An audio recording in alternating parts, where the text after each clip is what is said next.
Баршаңызға сәлем, сіздермен бірге Жансая. Бүгін біз осындай тәтті себеттер дайындайтын боламыз. Менің арнамнан түрлі рецепттер табасыздар, жіберіп алмас үшін подписаться кнопкасын басыңыздар. Ең алдымен біз қамырын дайындаймыз. Қамыр үшін біз ұнға қантымызды, жарты шай қасық разрыхлителімізді қосып, кейін оған біз сары майымызды 4-3 турап саламыз. Барлықтарын жақсылап тұрып араластырамыз, яғни ұсақ түйіршіктерге айналғанша жақсылап тұрып араластырып аламыз.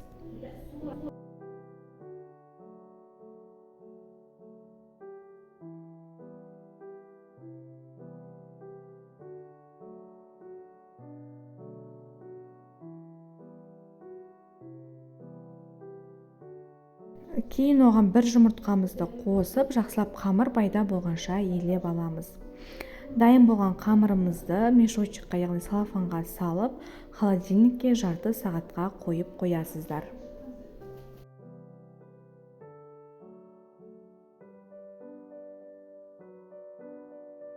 Жарты сағаттан кейін холодильниктен алып шыққаннан кейін біз оны жұқа етіп, тым қатты қалың емес, жұқалау етіп жайып аламыз, яғни видеодағыдай 1-2 мм қалыңдықта. Кейін жайып алғаннан кейін біз арнайы формочканың көмегімен оны кесіп аламыз да, осындай етіп, сол кесіп алған бөлігін сол форманың ішіне салып, форманың бойымен келтіріп аласыздар.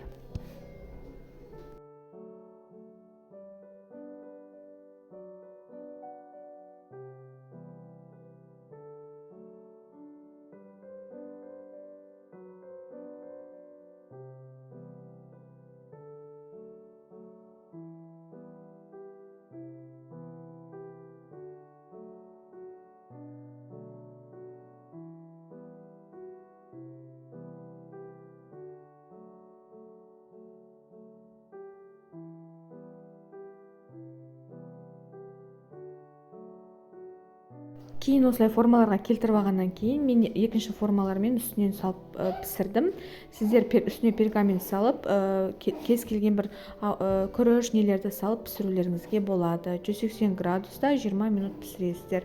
Ал ортасындағы тәтті кремін дайындау үшін біз белокқа қантымызды салып, водяной баняда ерітеміз, яғни кішкене ысығанша қайнатамыз. Қанты барлығы еріп, саусақты салғанда кішкене қызып тұруы қажет.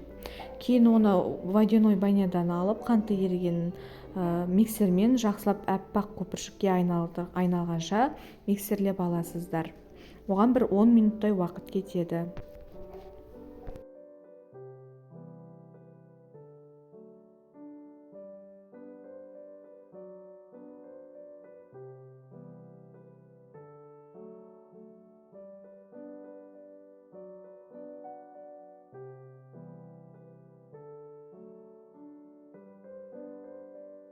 Міне осындай әппақ масса пайда болу қажет. Енді осы кремдерімізді біз себеттерімізге саламыз. Мен жарты себеттің ортасына варенье салдым, қалғанына салмадым.